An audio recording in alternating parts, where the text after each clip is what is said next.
अमरावती महापालिकेमध्ये राष्ट्रवादी काँग्रेसने स्वबळाचा नारा दिलेला आहे। रवी राणा भाजपसोबत असल्यामुळे युतीचा प्रश्नच येत नसल्याचं राष्ट्रवादीचे ज्येष्ठ नेते संजय खोडके यांनी म्हटलेलं आहे। तसंच भाजपला सुद्धा युती संदर्भात कोणताही प्रस्ताव दिला नसल्याचं त्यांनी सांगितलेलं आहे। आताची महत्त्वाची बातमी आपण पाहतोय अमरावतीमधून आहे। अमरावतीमध्ये महापालिकेमध्ये राष्ट्रवादी काँग्रेसने स्वबळाचा नारा दिलाय। रवी राणा भाजपसोबत असल्यामुळे युतीचा प्रश्नच येत नसल्याचं राष्ट्रवादीचे ज्येष्ठ नेते संजय खोडके यांनी म्हटलेलं आहे। तसंच भाजपला युती संदर्भात कोणताही प्रस्ताव पाठवलेला नाही असंही त्यांनी स्पष्ट केलंय।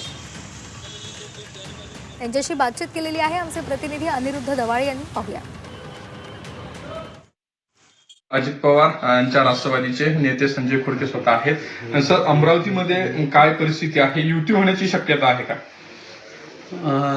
अमरावतीमध्ये जवळपास 87 वार्ड आहे, 22 प्रभाग आहे आणि जवळपास 2-2.5 वर्ष झाले आम्ही पूर्ण 87 वार्डामध्ये आमची राष्ट्रवादीची तयारी पूर्ण करून राहिलो होतो आणि आमची चांगली तयारी झालेली आहे। आणि आज भारतीय जनता पार्टीसोबत युती करायची म्हटलं तर आज आमचे जे उमेदवार आम्ही तयार केलेले आहे ते कुठेतरी नाराज होतील आणि त्याच्यातून नवीन काहीतरी निर्माण होईल।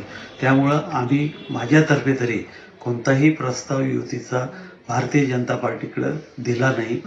रवी राणांचा जो आहे तो काही माझ्याशी संबंधित नाही, कारण मला तुम्हाला जर आठवत असेल तर 4 महिने आधी ज्यावेळेस अशीच चर्चा इलेक्शनशी चालू झाली होती त्यावेळेस मला भारतीय जनता पार्टीसोबत तुम्ही युती करणार का म्हणून आपल्याच पत्रकार मित्रांनी विचारलं होतं। त्यावेळेस मी त्यांना स्पष्ट सांगितलं होतं की अमरावतीमध्ये भारतीय जनता पार्टीसोबत त्यांच्या युतीमध्ये जे लोकल पक्ष आहे ते लोकल पक्ष जर भारतीय जनता पार्टीसोबत असतील तर मी भारतीय जनता पार्टीशी युती करणार नाही। व्हिडिओ जर्नलिस्ट सागर ताडेसह मी अनिरुद्ध दवाळे, झी मीडिया, अमरावती।